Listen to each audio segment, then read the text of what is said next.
Dr. Jones here again with another weekly video message. And over the course of the past 2 weeks, I've been talking about communication.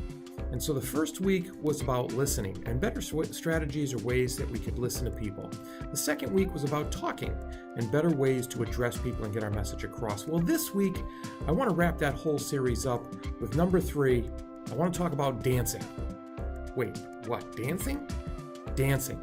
You see, the third week, this week, is about putting it all together, putting together the whole listening, the talking piece. And I'm going to use the metaphor of 2 people dancing to show you how all this works. Because you see, dancing, in its beauty, in its essence, when 2 people are dancing together, so I'm talking about more of a ballroom dancing type of thing, or it doesn't necessarily have to be, but in the event that it's ballroom dancing, it's all about body language, nonverbal communication, and making meaning without talking. Now, I'm not saying this third week is about not talking. What I'm saying in this third week, it's about 2 people working together to have a good conversation where they make a ton of meaning, more meaning together than they can separately. You see, think about when you see 2 people dancing. They dance together and it's nice, and then inevitably, they split off and do their own thing. The one person goes one way, the other person goes the other way, or stays put and waits for the other person to come back.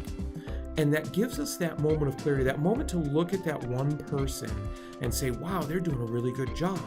And then they come back together and we say, wow, we're witnessing something artful. We're witnessing something beautiful because they're working in tandem together. The 2 of them together make it so much better than alone. So now put that to conversation.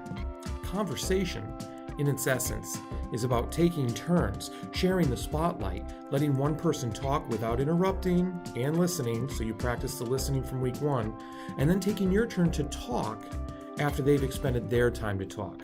Those whole ideas of making sure what you're saying is being heard.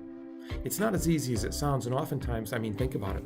How many times do we get caught up in the idea of interrupting? How many times do we not even hear what the person said and find ourselves struggling to remember what they said so we could respond because we weren't paying attention?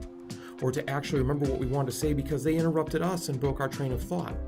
Well, as you can tell, the lights, I have to keep moving or else they go off. So we're just going to push past that. And, what it comes down to in conversation is giving each other a chance, is that push and pull where you have to listen and let that craft your response before you actually respond. And then you have to talk in a clear manner that allows the other person to do the same. Now, I'm not saying that there aren't enthusiastic outbursts, that back and forth that often happens when both of you get in the flow, so to speak, and creativity is happening, and you're so excited that you just can't help yourself. That happens. And that's okay. That's not a bad part of conversation. But making meaning from conversation comes down to the following few things. It comes down to listening, because when you don't listen, you don't hear. It comes down to speaking, because when you wait too long to speak, you forget. It comes down to creating that dance between 2 people that, when together, makes more meaning than they ever could apart. So next time you're thinking about communication, next time you're thinking about conversation, I want you to think about dancing and how when you work together, it's beautiful. When you don't, it's choppy and it doesn't get the same job done. If you found any value in this whatsoever, please like, subscribe, give me some feedback. Tell me how you communicate best or what you struggle with. If you know of anybody that will find value, share it out. I hope you continue to watch. I look forward to your feedback. And remember, be purposeful, act with integrity, and always build your character. You have a great day.